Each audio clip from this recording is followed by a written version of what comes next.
Okay, so how do I follow sex toys? It's not that easy to do, is it? So I'm Tom, I'm Chief Operating Officer at THG, which has now been demerged into two different companies, but I won't give you that complexity today. But ultimately, the team here wanted me to talk to you on with a different lens entirely. We've built a big operational infrastructure over the last 20 years by building our own brands. So some people may or may not know who THG is. But we've been a digital brand builder for about 20 years. Some brands you may know, MyProtein, Look Fantastic, Cult Beauty, Derm Store, and many more. And what we're trying to cover here today is we've got an umbrella over THG for many years where we don't really let people in to understand what we are, how we've built the business, etc. And why we're so absolutely obsessed with the end consumer. So we're here today just to cover a couple of topics and data points on uncovering our true impact on fulfillment, on customer acquisition and retention. So first of all, I'll have to tell you a bit of a story about THG for those who don't know who we are. But basically, the asset that you're looking on the screen now, THG Fulfill, is born out of 20 years of building our own brands, where we vertically integrate at every single touch point.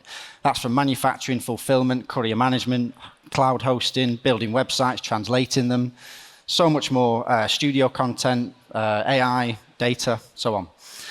So this asset that we're building now is about 18 months old, and basically we're a 3PL now. As much as I hate that term because I feel it's very impersonal and transactional, I prefer to call us operational solutions providers, driving a load of volume through automated services, taking cost out whilst driving customer retention up. And you've got an operator stood in front of you now talking about growth, loyalty, and brand demand, which is a bit odd because you'd normally expect a CMO to be doing this. But because we built our own brands, we've had to build it bottom up and understand that operational services, arguably, is probably one of the biggest growth levers that we actually have. It's one of the biggest cost levers we've got as well. So ultimately, we think we've got a competitive edge over brands that treat operations as a complete afterthought. Now, in THG, I ran ecom, built MPD, loads of different divisions for it over the years. And I'll be honest, I'm probably to blame for a lot of the disruption in operations because I used to run sales. So as a result of that, I turned my eye to operations because some of our goods were getting heavy. Some of them were going from the UK to far-flung destinations in the same box as you're sending it to Wrexham as you're sending it to Japan. And that just doesn't work scalably. So we had to really think about the customer experience at every single touch point to continually improve that. And so the end consumer for building our brands has been just an obsession for years. As I mentioned, we've built everything with one lens, end consumer first. Every investment we've ever made has been to see if we can improve that customer journey. Now, operations is probably the most valuable part of the entire chain, but it's the part that customers care about more than the credit it gets. People say it's not sexy. I think it is. I think the assets within THG and the automation, it's the most toured assets that we have in the entire estate. Everybody wants to come and see it. So no longer is it not sexy. It is. It's actually what people want to see and the cost that people want to take out. It can be extremely complicated as well in this modern world where labour inflation is going through the roof in every single territory in the world. So you've even got a choice to pass your cost on to the end consumer, or you ultimately drive your cost down via automating processes. It's often overlooked as well. It's the largest lever for cost control, but one of the biggest things, it's one of the largest levers for customer trust. And because of this, generally it's outsourced and people just ignore it and take it for granted. And that's where brands can go wrong. We tackled it because it was really hard, but then we had control of every single customer touch point globally. You can have the best looking website in the world. I think 2 speeches ago, there was a gentleman on here saying that product, innovation, and service are the 3 key assets. He's absolutely right. But one thing's for certain, if you've got the best product, best website, best marketing campaign, biggest influencers in the world, it won't matter if you fail delivery because they won't come back. So here's a visual demonstration of our growth over the last, call it 20, 21 years. The business was founded in 2004. I'll take you on an operational journey. There's probably different ways of me explaining this growth, but ultimately, from 2019 to 2021, we doubled the size of the business in 2 years, which put the business under so much operational strain that I never want to relive again, and most of you guys have probably lived through that as well. Well, we started back in 2004, simply selling CDs, DVDs, cross-border via Guernsey. It was a tax loophole. And we started the business doing that, built a bit of a platform, started white labeling it for, I think it was Asda. We white labeled some of their platform itself. Didn't go according to plan, backtracked a little bit. And then we thought, well, let's get into the high repeat purchase consumer goods market. So we bought MyProtein, we bought Look Fantastic, very, very tiny brands then. But we thought they've got so much potential online. Back then it was quite disruptive because retail was still so dominant and still is today. But obviously online has taken off so much. And we then built our platform to be able to internationalize very, very quickly. We built what's called a franking machine. We named it a franking machine. Our CTO said, if we can build one thing technology-wise, what would it be? And we said, we want to launch websites within 24 hours. So he went away, came back, and we bought a business called Fluently.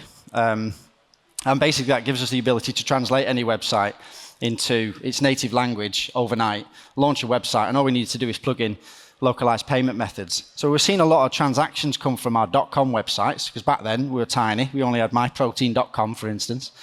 We started seeing a load of German traffic coming to it. So 20% of our sales are coming from Germany on an English website on .com. So it might be straightforward thinking now, but back, 13 years ago, we were thinking, well, okay, fuck it. We'll build a German website overnight. We'll plug in the localized payment methods. And we wanted to see checkout complete conversion funnel improve from 66% to maybe 90%. And it did. So you're increasing conversion from 1% to 2%, and you're doubling the business overnight. So that just encouraged us. So then we launched 70 native websites in a singular year across both the nutrition and beauty division. And then growth just exploded, as you can kind of see on the screen.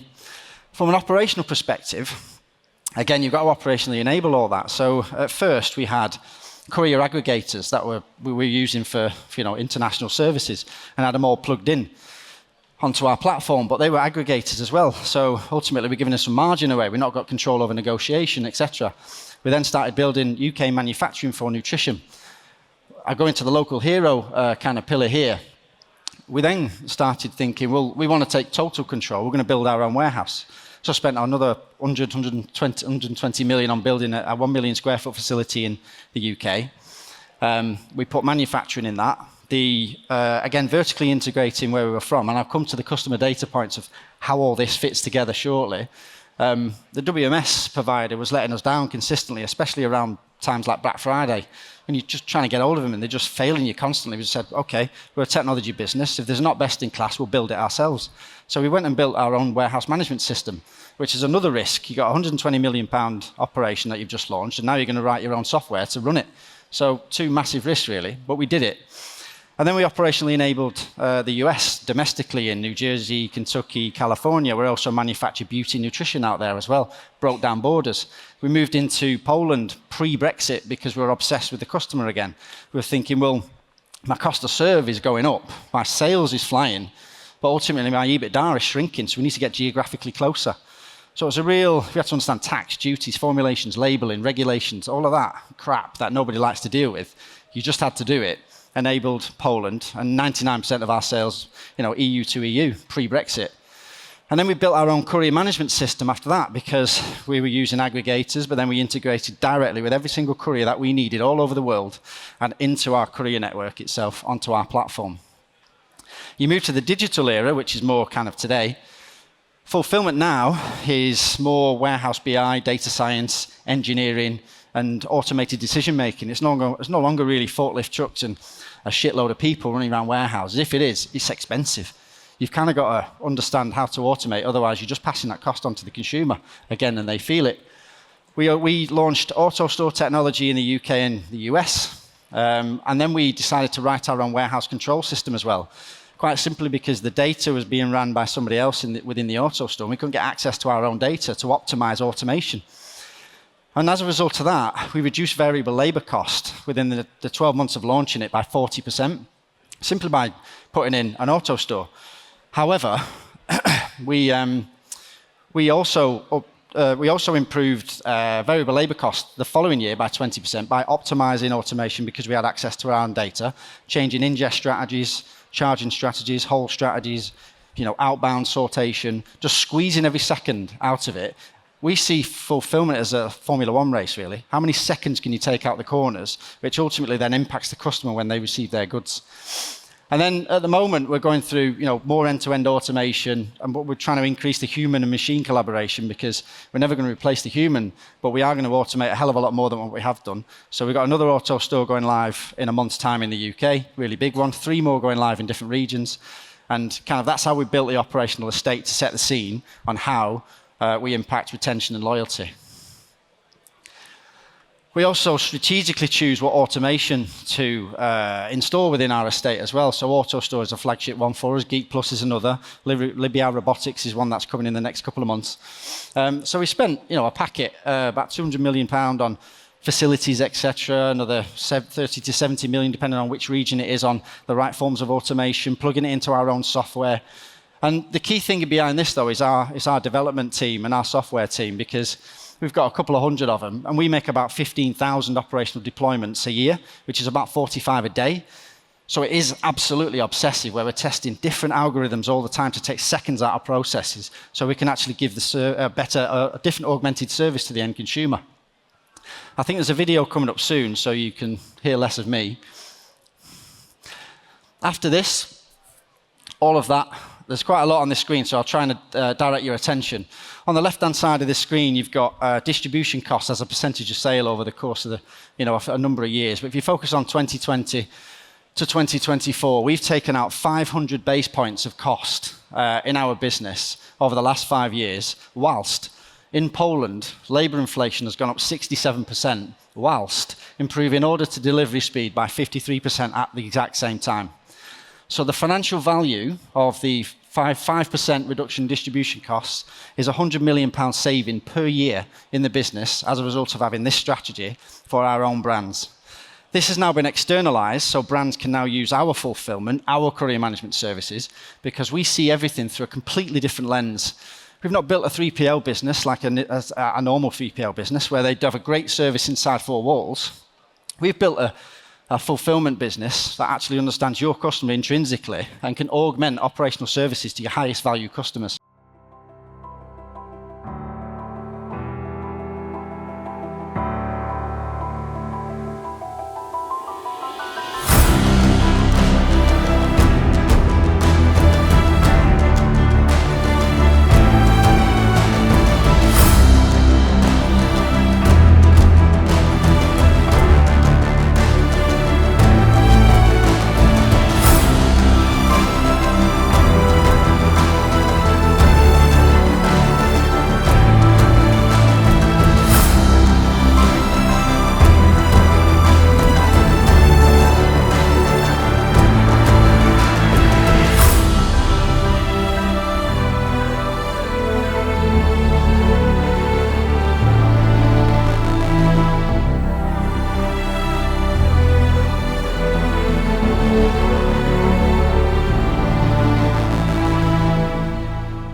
So that was just to open the doors, really, just to show you, kind of demonstrate kind of some of the technology that we've got inside the premises around the world.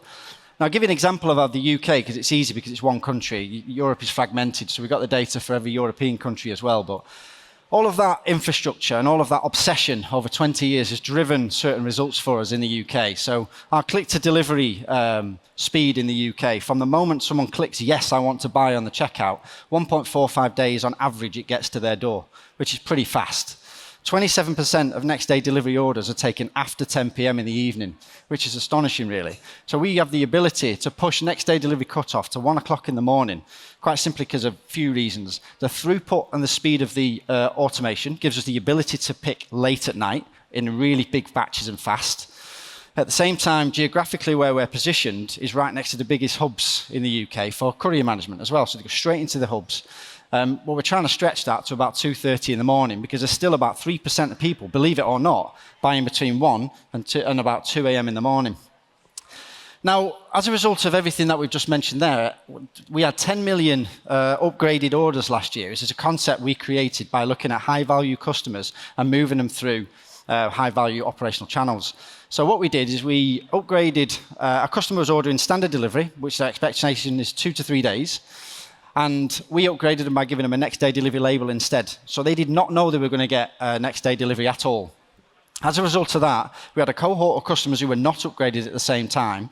And as a result of them customers being delighted with the service they were not expecting, we see a 2% increase in retention value on those customers upgraded versus those that were not, and 11% increase in incremental spend versus the customers that did not get upgraded as well. So when a chief marketing officer sits in front of me and wants to spend £15 per new customer acquisition, but doesn't want to spend 20 pence on upgrading a delivery from standard to next day delivery, I think they're crazy, absolutely nuts. They just don't get it. But we've been spending 20 years to try and realize the value of operational services, and we've found the data, and this is what we're presenting to you today. 99% of THG's new customers' orders are also upgraded on a daily basis, and 77% of all orders arrive next day, one way or the other. So speed is a currency. Choice is another, which we've obviously implemented as well. So does fulfillment, drive revenue growth and customer retention? Now, this next video is miles better than listening to me on some of the data points.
Okay, so third-party accreditation as well. As a result of some of those data points and the infrastructure that I've taken you through, what right do we have to be mentioned on TikTok by Laura Cluston, who ordered from Look Fantastic one night and saying, look at my delivery and how fast it was. She didn't care about what product she bought. She cared because she cares about the service. She wasn't expecting it. It was there the next day after she ordered it. Now, this is becoming the norm for my nieces.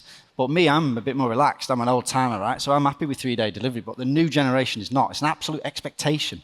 So if you're not swimming in this market, delivering at this speed, you will lose market share eventually.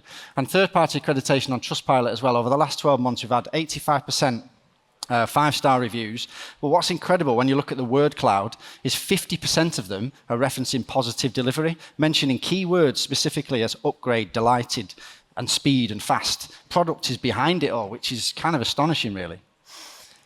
So look, we're not just an operational service provider, we're also an automation distributor as well. So our services are D2C and B2B and social commerce fulfillment.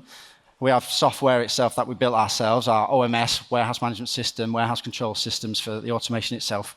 Global courier management, so you can place all of your volume on top of ours. In the UK, for instance, there's like 30 million shipments we have in the UK. We're an AutoStore and Libya robotics distributor. And also, if you've got challenges in your fulfillment and your operational estate, we can come in and help you augment your services to be better than maybe what they are today, or at least take some cost out, whichever is your goal. And this is just a demonstration of, AutoStore. PO100 is I think AutoStore might be here today, I'm unsure. But PO100 is tiny AutoStores that have about 1,000 grids to 6,000 grids, whereas an AutoStore themselves, one of ours is, for instance, 1.2 million locations. And Libya Robotics is a T-Torter system that we're installing next to our AutoStore. That gives us the ability to move 1 million units out a day, rather than 500,000 a day for an extra £3 million investment. So look, we don't allow the businesses that we work with to underestimate the power of delivering their customer promise and what that impact has on the success of their business. We don't allow them to let fulfillments become an afterthought, because I've been through that shit with THG for 20 years. And really, you've got to flip the mindset within the business to make sure that operations is the forethought, because it's one of your biggest growth and customer trust levers. So thanks for not throwing tomatoes. I appreciate your attention. Thank you.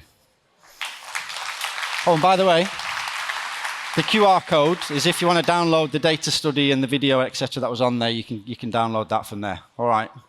Thank you.